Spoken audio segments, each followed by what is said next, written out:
माही दे विछोड़े वाली रात आई कहर दी, गली गली रोंदी है आनंदपुर शहर दी। सिख इतिहास ते खून दे नाल भिजे होए वर्कियां नूं जदों पढ़दे आ तां उस दे विच जदों 6 ते 7 पो यानी 21 ते 22 दसंबर दा जिक्र आउंदा है तां आप मुहारे अखां दे विचों हंझू वह तुरदे हन। ਇਹ दर्दनाक रात सी जदों कलगियां वाले पातशाह धन धन साहिब श्री गुरु गोबिंद सिंह महाराज ने हसदी वसदी आनंदां दी पुरी नूं सदा दे लई छड्ड दिता। समुची सिख कौम इस दर्दनाक रात नूं याद करदिआं किला आनंदगढ़ साहब विखे इकट्ठा हुंदी है ते किला छोड़ दिवस नूं मनाउण दे लई परिवारां समेत पहुंच उस दर्द नूं महसूस करदी है।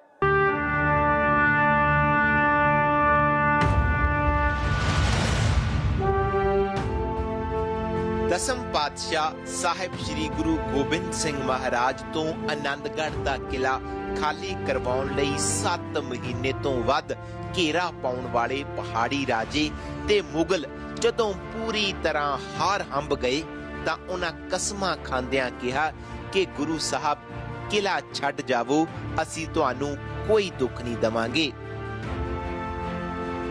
इस तो पहला भी एक मौका गुरु पातशाह इन्हां नूं दे चुके सन ते इन्हां पहाड़ी राजियां ने अपनियां कसमां तोड़ के सिंघां दे काफले ते हमला कीता सी। सो हुण एक बार फिर अपने पिछले कीते दी मुआफी मंग दोबारा लेलड़ियां कढदियां गुरु साहब नूं कहा कि तुसीं किला खाली कर देवो, क्योंकि उन्हां दे विच हुण होर घेरा लम्मा करन दी साहसत नहीं सी। इधर सिंघां ते नगर वासियां ने भी गुरु पातशाह अगे बेनतियां कीतियां कि हुण असीं भी भुख हथों बहुत दुखी हां, मास शरीर नालों झड़ रहा है। सो मौके दे हालात नूं देखदियां गुरु पातशाह ने किला छड्डण दा फैसला कर लिया। किथे जाना है, किहदे कोल जाना है, किसे नूं कुछ नहीं पता।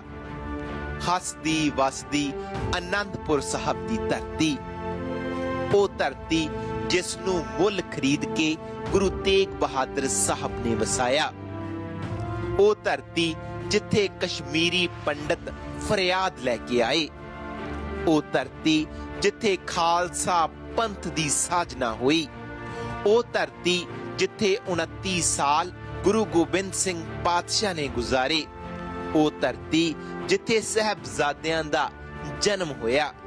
अज उसे धरती नूं 6-7 पोह दी दरम्यानी रात नूं कलगीधर पातशाह ने सदा लई छड्ड दिता।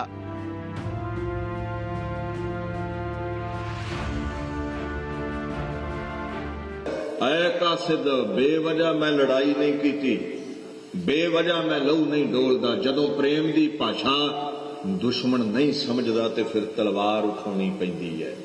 औरंगजेब जुल्म करना छड़ दवे, मैं तलवार रख दिना है। आखण लगे जे आनंदपुर छड्डण तो बाद भी तुसीं हमला कीता ते जिवें कोई राही रस्ते विच पए पत्थर नूं ठोकर मार के सुटदा है, इदां मिट्टी च मिला देवांगा तुहानूं मैं। ये असीं विचार करके दसांगे।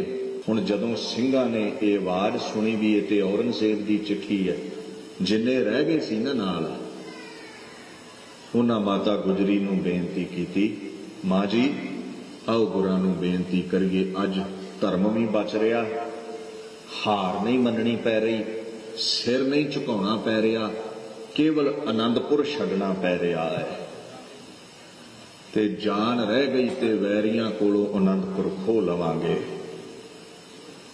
सिंह की करदे जदों ये सिंह गुरां नूं वार वार आखण लगे ते खुद खुदा गुरु गोबिंद सिंह ने आख्या सी कुछ समा रुक जाओ। सिंह कहंदे नहीं, महाराज कहंदे हफ्ता रुक जाओ। दुश्मन की हालत बड़ी भैड़ी है, साडे नालों वध नुकसान उहदा हो चुकिया है, बगावत हो जानी है, हथियार दुश्मन ने सुट देने ने, जंग अपनी जिती है, ਤੁਹਾਨੂੰ ਗੁਰੂ ਦੇ ਬਚਨ ਤੇ ਭਰੋਸਾ ਕਿਉਂ ਨਹੀਂ ਹੈ? 6 ਪੋਹ 1761 ਬਿਕਰਮੀ ਸੰਮਤ ਆਹੀ ਸਮਾਂ ਅੱਜ ਦੀ ਰਾਤ ਆਨੰਦਾਂ ਦੀ ਪੁਰੀ ਛੱਡਣ ਦਾ ਫੈਸਲਾ ਹੁੰਦਾ ਹੈ। ਗੁਰੂ ਸਾਹਿਬ ਵੱਲੋਂ ਆਨੰਦਪੁਰ ਸਾਹਿਬ ਦੀ ਧਰਤੀ ਨੂੰ ਛੱਡਣ ਦੇ ਬੈਰਾਗਮਈ ਪਲਾਂ ਨੂੰ ਸਿੱਖ ਕੌਮ ਵੱਲੋਂ ਯਾਦ ਕਰਦਿਆਂ ਹਰ ਸਾਲ ਕਿਲ੍ਹਾ ਆਨੰਦਗੜ੍ਹ ਸਾਹਿਬ ਤੋਂ ਕਿਲ੍ਹਾ ਛੋੜ ਦਿਵਸ ਬਹੁਤ ਸ਼ਰਧਾ ਨਾਲ ਮਨਾਇਆ ਜਾਂਦਾ ਹੈ ਤੇ ਸੰਗਤਾਂ ਇਹਨਾਂ ਬੈਰਾਗਮਈ ਪਲਾਂ ਨੂੰ ਯਾਦ ਕਰਦਿਆਂ ਭਾਵੁਕ ਹੋ ਜਾਂਦੀਆਂ ਨੇ।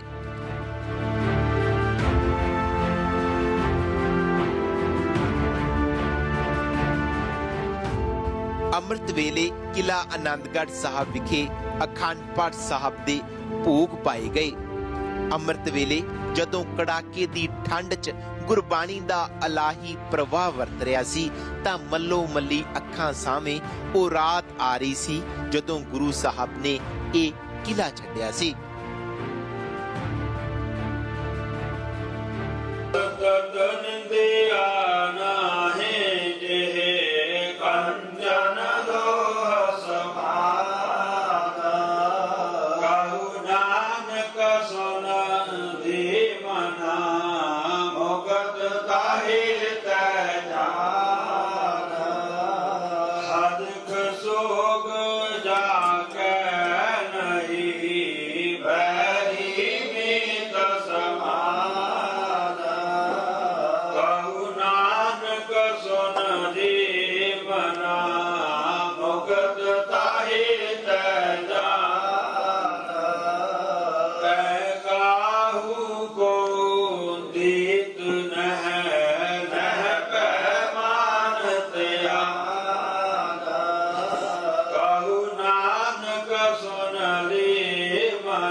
ਅਖੰਡ ਪਾਠ ਸਾਹਿਬ ਦੇ ਭੋਗ ਉਪਰੰਤ ਕਿਲੇ ਦੇ ਵਿੱਚੋਂ ਜੈਕਾਰਿਆਂ ਦੀ ਗੂੰਜ 'ਚ ਵਿਸ਼ਾਲ ਅਲੌਕਿਕ ਨਗਰ ਕੀਰਤਨ ਦੀ ਰਵਾਨਗੀ ਹੋਈ। ਅੰਤਾਂ ਦੀ ਠੰਡ 'ਚ ਅੰਮ੍ਰਿਤ ਵੇਲੇ ਵੱਡੀ ਗਿਣਤੀ 'ਚ ਸੰਗਤ ਨਗਰ ਕੀਰਤਨ 'ਚ ਹਾਜ਼ਰੀ ਲਗਵਾ ਰਹੀ ਸੀ।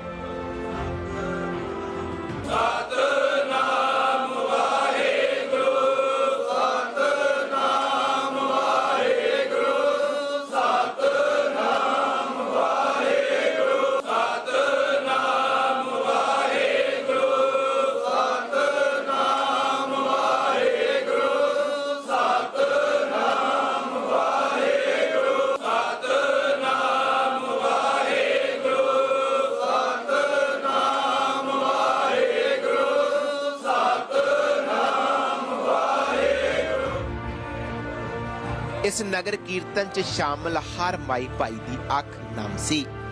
ਹਰ ਕੋਈ ਸ਼ਾਂਤ ਚਿੱਤ ਹੋ ਗੁਰਬਾਣੀ ਸੁਣ ਆਪਣੀ ਹਾਜ਼ਰੀ ਲਵਾ ਰਿਹਾ ਸੀ। ਇਤਿਹਾਸ ਨੂੰ ਗੌਰ ਦੇ ਨਾਲ ਪੜ੍ਹਿਆਂ ਪਤਾ ਲੱਗਦਾ ਹੈ ਕਿ ਦਸਮ ਪਾਤਸ਼ਾਹ ਸਾਹਿਬ ਸ੍ਰੀ ਗੁਰੂ ਗੋਬਿੰਦ ਸਿੰਘ ਮਹਾਰਾਜ ਨੇ 6 ਤੇ 7 ਪੋਹ ਦੀ ਦਰਮਿਆਨੀ ਰਾਤ ਨੂੰ ਕਿਲ੍ਹਾ ਆਨੰਦਗੜ੍ਹ ਸਾਹਿਬ ਛੱਡਿਆ। उस दर्दनाक याद नूं मनाउण दे लई समुच्चा गुरु का खालसा पंथ उसे रात आनंदगढ़ साहब विखे इकत्तर हुंदा है। अमृत वेले श्री अखंड पाठ साहब दे भोग पैण उपरंत हाथी घोड़े ते लाम लश्कर दे नाल इस किले तो रवानगी लैंदियां उस पलां नूं याद कीता जांदा है ते हर अख नम हुंदी है।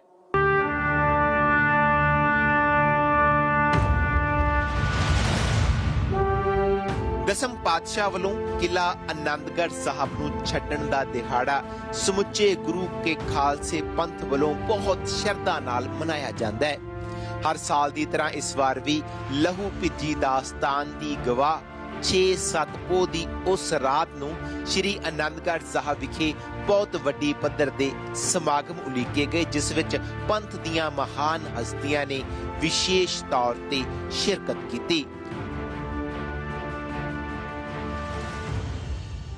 पंथक हस्तियां ने संगतां नाल विचारां दी सांझ पाउंदे होए शाना मते इतिहास तो जाणू करवाया।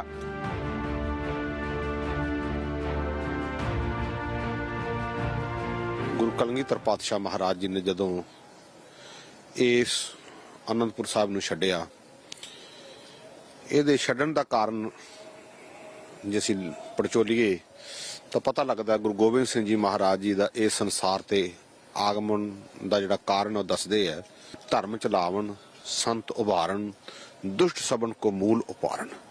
वो कहते यही काज धरा हम जन्मंग समझ ले हो साधु सा मनमग। गुरु महाराज जी धर्म की स्थापना करने वास्ते इत्थे आए सी, तो जदों उन्हां दे सामने दो धार्मिक लोगों ने अपने धर्म की सुगंध पा के तजवीज़ां रखियां, तो गुरु गोबिंद सिंह जी महाराज के सामने ये धर्म संकट सी कि जे वो उन्हां दी बेईमानी नूं जाणदियां होइयां भी वो आनंदपुर साहब ना छड्डदे तां इतिहास दे पन्ने 'च होना सी कि उन्हां लोगां ने धर्म दा वास्ता पाया, लेकिन गुरु गोबिंद सिंह जी महाराज जी ने धर्म दे वास्ते नूं मन्निया नहीं। इस करके महाराज जी ने उन्हां दे धर्म दे वास्ते नूं मनदियां होइयां अज दे दिन ये जिहड़ा सी ये किला छड्डण दा प्रण कीता। जे समुचे इतिहास नूं बचगे, गुरु गोबिंद सिंह जी महाराज जी ने आनंदपुर साहब तो कोई बगावत नहीं की सी, कोई राज मल्लण की कोशिश नहीं की सी, किसी बादशाही खजाने ते कब्जा नहीं किया, किसी राहगीरां जां किसी मुसाफरां नूं महाराज जी ने लुटिया नहीं सी। वो तो सिर्फ इत्थे बैठ के अपना धर्म का प्रचार प्रसार ते गुरसिੱਖੀ का फलाह करते सी।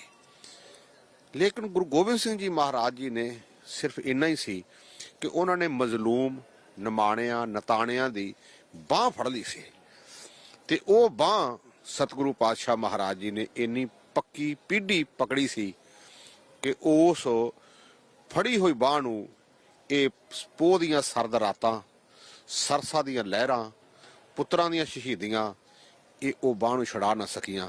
सतगुरु पातशाह जी ने वो फड़ी हुई बांह अखीर तक जेड़े उन्हां दे पिता सतगुरु दे गुरु तेग बहादुर दे बचन सी, धर पाइए धर्म ना छोड़िए, कि शरीर चलिया जावे लेकिन धर्म नहीं छड्डना। जिहड़ी बांह जिन्हां दी पकड़ी है, वो जिहने बांह फड़ी सी, वो सतगुरु पातशाह महाराज जी ने ओड़ तक निभाई।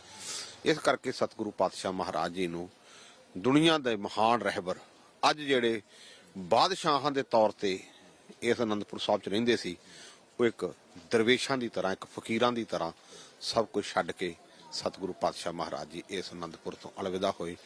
अगे जिहड़ा इतिहास दा दुनिया दे इतिहास दा एक सुनहरी वर्का सी, पुत्रां दी शहादत दा, चमकौर दी जंग दा, साका सरहंद दा, वो सारे वाक़े अज तो शुरुआत हुंदी है।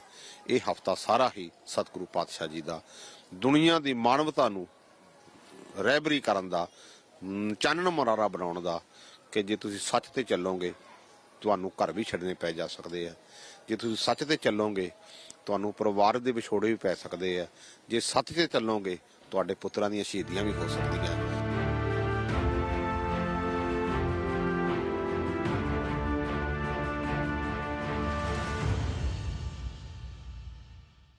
आनंदपुरीए तू वसदी रह, असीं तुर चले मुड़ आउणा नहीं।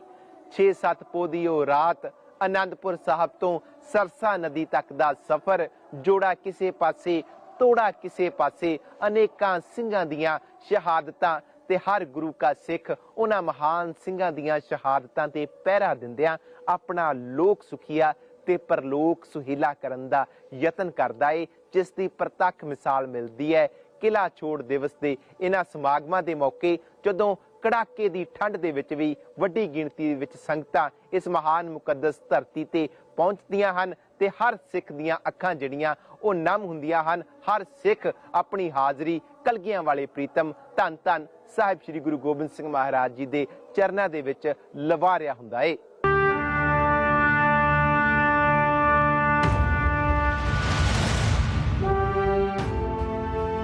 ਕਿਲਾ ਛੋੜ ਦਿਵਸ ਮੌਕੇ ਜਿੱਥੇ ਪੰਥਕ ਹਸਤੀਆਂ ਨੇ ਆਪਣੀ ਹਾਜ਼ਰੀ ਲਵਾਈ, ਉੱਥੇ ਸੰਗਤਾਂ ਦੇ ਵਿੱਚ ਰਾਜਨੀਤਿਕ ਚਿਹਰੇ ਵੀ ਮੌਜੂਦ ਰਹੇ। ਪੰਜਾਬ ਸਰਕਾਰ ਵੱਲੋਂ ਵੀ ਕਈ ਨੁਮਾਇੰਦੇ ਹਾਜ਼ਰ ਸਨ, ਜਿਨ੍ਹਾਂ ਵੱਲੋਂ ਇਹਨਾਂ ਦਿਨਾਂ ਦੇ ਵਿੱਚ ਹੋਈਆਂ ਮਹਾਨ ਕੁਰਬਾਨੀਆਂ ਦੇ ਬਾਰੇ ਸੰਗਤਾਂ ਦੇ ਨਾਲ ਵਿਚਾਰਾਂ ਦੀ ਸਾਂਝ ਪਾਈ।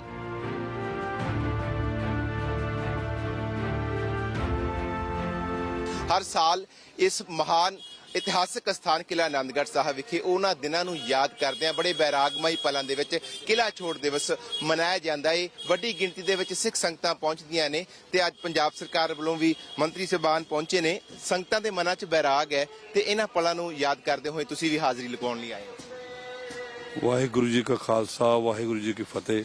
ਪਹਿਲੀ ਵਾਰੀ ਮੈਨੂੰ ਇੱਥੇ ਮੌਕਾ ਮਿਲਿਆ। ਪਹਿਲੀ ਵਾਰ ਆਏ ਹੋ ਤੇ ਕਿਸ ਤਰ੍ਹਾਂ ਦਾ ਮਾਹੌਲ ਲੱਗਿਆ? ਕਿਉਂਕਿ ਅੱਜ ਦੇ ਇਹ 6-7 ਪੋਹ ਦੀ ਰਾਤ ਇਤਿਹਾਸ ਦੇ ਪੰਨਿਆਂ ਦੇ ਵਿੱਚ ਇੱਕ ਦਰਦਮਈ ਰਾਤ ਇਸ ਨੂੰ ਕਿਹਾ ਜਾਂਦਾ ਹੈ ਤੇ ਸੰਗਤਾਂ ਦੇ ਵਿੱਚ ਤੁਸੀਂ ਇੱਥੇ ਖੁਦ ਜਿਹੜਾ ਅੱਖੀਂ ਵੇਖਿਆ। ਮੈਂ ਜਿਹੜੀਆਂ ਸੰਗਤਾਂ ਆ ਉਹਨਾਂ ਦੇ ਜਿਹੜੇ ਜਜ਼ਬਾਤ ਹੈ ਮੈਂ ਉਹਨਾਂ ਨੂੰ ਸਲਾਮ ਕਰਦਾ। ਗੁਰੂ ਸਾਹਿਬ ਦੇ ਪ੍ਰਤੀ ਜਿਹੜੀ ਉਹਨਾਂ ਦੀ ਸ਼ਰਧਾ ਔਰ ਸੇਵਾ ਉਹਨਾਂ ਦੇ ਹੈ ਉਹ ਬਹੁਤ ਮੁੱਲੇਵਾਨ ਹੈ ਸਾਰੇ ਸਮਾਜ ਦੇ ਲਈ। ਕਿ ਸਾਨੂੰ ਉਹ ਜਿਹੜੀ ਗੁਰੂ ਸਾਹਿਬ ਦੇ ਪਰਿਵਾਰ ਦੀ ਕੁਰਬਾਨੀ ਹੈ ਉਹਨੂੰ ਕਿੱਦਾਂ ਆਪਣੇ ਦੇਸ਼ ਦੇ ਪ੍ਰਤੀ, ਆਪਣੀ ਕੌਮ ਦੇ ਪ੍ਰਤੀ ਕਿੱਦਾਂ ਸਮਰਪਿਤ ਹੋਣਾ ਚਾਹੀਦਾ, ਇਹ ਸੰਗਤਾਂ ਨੂੰ ਸਿੱਖਣ ਵਾਲਾ ਮੌਕਾ ਹੈ। ਜਸਪੁਰ ਸਾਹਿਬ, ਤੁਸੀਂ ਵੀ ਜਿਵੇਂ ਜ਼ਿਕਰ ਕੀਤਾ, ਤੁਸੀਂ ਲੈ ਕੇ ਆਏ ਹੋ ਸਾਰਿਆਂ ਨੂੰ ਤੇ ਅੱਜ ਇੱਕ ਅਜਿਹਾ ਮਾਹੌਲ ਬਣਿਆ ਹੈ, ਉਸ ਦਰਦਮਈ ਪਲਾਂ ਨੂੰ ਯਾਦ ਕੀਤਾ ਜਾ ਰਿਹਾ ਹੈ। ਸਮੁੱਚਾ ਗੁਰੂ ਕਾ ਖਾਲਸਾ ਪੰਥ ਪਹੁੰਚਿਆ ਹੋਇਆ ਹੈ। ਇੱਕ ਸਾਡੇ ਜਿਹੜੇ ਇਤਿਹਾਸ ਆ, ਜਿਹੜੀਆਂ ਕੌਮਾਂ ਆਪਣੇ ਇਤਿਹਾਸ ਨੂੰ ਯਾਦ ਰੱਖਦੀਆਂ ਨੇ ਉਹ ਕੌਮਾਂ ਹਮੇਸ਼ਾ ਚੜ੍ਹਦੀ ਕਲਾ 'ਚ ਰਹਿੰਦੀਆਂ ਨੇ। ਅੱਜ ਸੰਗਤਾਂ ਜਦੋਂ ਕਿਲੇ ਦੇ ਉੱਤੋਂ ਅਸੀਂ ਗੁਰੂ ਸਾਹਿਬ ਨੂੰ ਲੈ ਕੇ ਆ ਰਹੇ ਸੀ, ਸੰਗਤਾਂ ਦੇ ਅੱਖਾਂ ਦੇ ਵਿੱਚੋਂ ਪਰਲ ਪਰਲ ਹੰਝੂ ਚੋ ਰਹੇ ਸੀ ਤੇ ਲੋਕ ਸੰਗਤਾਂ ਬੜੀਆਂ ਬੈਰਾਗਮਈ ਸੀ। ਸਾਰੇ ਜਾਣੇ ਉਹ ਜਿਹੜੇ ਪਲ ਨੇ ਬੜੇ ਭਾਵੁਕ ਪਲ ਸੀਗੇ ਔਰ ਗੁਰੂ ਸਾਹਿਬ ਨੇ ਇਹਨਾਂ ਭਾਵੁਕ ਪਲਾਂ ਨੂੰ ਸਾਨੂੰ ਸਾਰੀ ਸੰਗਤ ਨੂੰ, ਲੋਕਾਈ ਨੂੰ ਇਹ ਦੱਸਿਆ ਕਿ ਕਿਸ ਤਰੀਕੇ ਦੇ ਨਾਲ ਤੁਸੀਂ ਗੁਰੂ ਦੀ ਰਜ਼ਾ ਦੇ ਵਿੱਚ ਰਹਿਣਾ, ਕਿਸ ਤਰੀਕੇ ਦੇ ਨਾਲ ਉਹਨਾਂ ਦਾ ਜਦੋਂ ਤੁਸੀਂ ਦੇਖੋ ਕਿ ਇੱਥੋਂ ਜਦੋਂ ਚੱਲ ਕੇ ਸਰਸਾ ਕਿਨਾਰੇ ਜਾਂਦੇ ਆ ਤੇ ਉੱਥੇ ਵੀ ਗੁਰੂ ਸਾਹਿਬ ਨੇ ਗੁਰੂ ਨੂੰ ਯਾਦ ਕੀਤਾ। ਉੱਥੇ ਇਹ ਨਹੀਂ ਕਿ ਪਿੱਛੇ ਮੁਗਲ ਸੈਨਾ ਚੜ ਕੇ ਆਈ ਆ ਤੇ ਉਹਨਾਂ ਨੇ ਨਿਤਨੇਮ ਨੂੰ ਖੁੰਝਾਇਆ। ਉੱਥੇ ਵੀ ਬੈਠ ਕੇ ਉਹਨਾਂ ਨੇ ਗੁਰੂ ਸਾਹਿਬ ਨੇ ਨਿਤਨੇਮ ਦਾ ਜਾਪ ਕੀਤਾ, ਆਸਾ ਜੀ ਦੀ ਵਾਰ ਦਾ ਜਾਪ ਕੀਤਾ ਔਰ ਉਸੇ ਜਗ੍ਹਾ ਦੇ ਉੱਤੇ ਜਿਹੜਾ ਹੈਗਾ ਗੁਰੂ ਸਾਹਿਬ ਦਾ ਪਰਿਵਾਰ 3 ਹਿੱਸਿਆਂ ਦੇ ਵਿੱਚ ਵੰਡਿਆ ਗਿਆ। ਗੁਰੂ ਸਾਹਿਬ ਤੇ ਵੱਡੇ ਸਾਹਿਬਜ਼ਾਦੇ ਚਮਕੌਰ ਵੱਲ ਨੂੰ ਚਲੇ ਗਏ ਔਰ ਛੋਟੇ ਸਾਹਿਬਜ਼ਾਦੇ ਤੇ ਮਾਤਾ ਗੁਜਰੀ ਜੀ ਉਸੇ ਜਗ੍ਹਾ ਤੇ ਖੜੇ ਰਹਿ ਗਏ ਜਦੋਂ ਉਹਨਾਂ ਨੂੰ ਪਤਾ ਹੀ ਨਹੀਂ ਲੱਗਿਆ ਕਿ ਅਸੀਂ ਜਿਹੜਾ ਹੈਗਾ ਕਿੱਥੇ ਜਾਣਾ ਤੇ ਗੁਰੂ ਕੇ ਮਹਿਲ ਜਿਹੜੇ ਆ ਉਹ ਦਿੱਲੀ ਵੱਲ ਨੂੰ ਚਲੇ ਗਏ। ਔਰ ਇਹ ਜਿਹੜਾ ਸਾਡਾ ਇਤਿਹਾਸ ਹੈ ਆ ਸਾਡੇ ਬੱਚਿਆਂ ਨੂੰ ਪਤਾ ਹੋਣਾ ਚਾਹੀਦਾ, ਨੌਜਵਾਨਾਂ ਨੂੰ ਪਤਾ ਹੋਣਾ ਚਾਹੀਦਾ। ਕੈਬਨਿਟ ਮੰਤਰੀ ਬ੍ਰਹਮ ਸ਼ੰਕਰ ਜੰਪਾ ਨੇ ABP ਸਾਂਝਾ ਤੇ ਵਿਸ਼ੇਸ਼ ਗੱਲ ਕਰਦਿਆਂ ਕਿਹਾ ਕਿ ਪੰਜਾਬ ਸਰਕਾਰ ਵੱਲੋਂ ਸਾਹਿਬਜ਼ਾਦਿਆਂ ਦੀ ਮਹਾਨ ਸ਼ਹਾਦਤ ਨੂੰ ਵਿਦਿਆਰਥੀਆਂ ਦੇ ਪਾਠਕ੍ਰਮ ਵਿੱਚ ਸ਼ਾਮਲ ਕੀਤਾ ਜਾਵੇਗਾ। ਪੰਜਾਬ ਸਰਕਾਰ ਇਸ ਚੀਜ਼ ਨੂੰ ਪੱਕੇ ਤੌਰ ਦੇ ਉੱਤੇ, ਯਕੀਨੀ ਤੌਰ ਤੇ ਛੋਟੇ ਸਾਹਿਬਜ਼ਾਦਿਆਂ ਦੀ, ਵੱਡੇ ਸਾਹਿਬਜ਼ਾਦਿਆਂ ਦੀ ਜਿਹੜੀ ਕੁਰਬਾਨੀ ਆ ਪਰਿਵਾਰ ਦੀ, ਉਹਨੂੰ ਅਚੇਚੇ ਤੌਰ ਦੇ ਉੱਤੇ ਪਾਠਕ੍ਰਮ 'ਚ ਸ਼ਾਮਿਲ ਕਰੂਗੀ। ਇਹ ਆਪਾਂ ਹਰ ਹਾਲ ਦੇ ਵਿੱਚ ਸ਼ਾਮਿਲ, ਸਾਡਾ ਸਾਰਿਆਂ ਦਾ ਪ੍ਰਾਣਾ ਹੈ।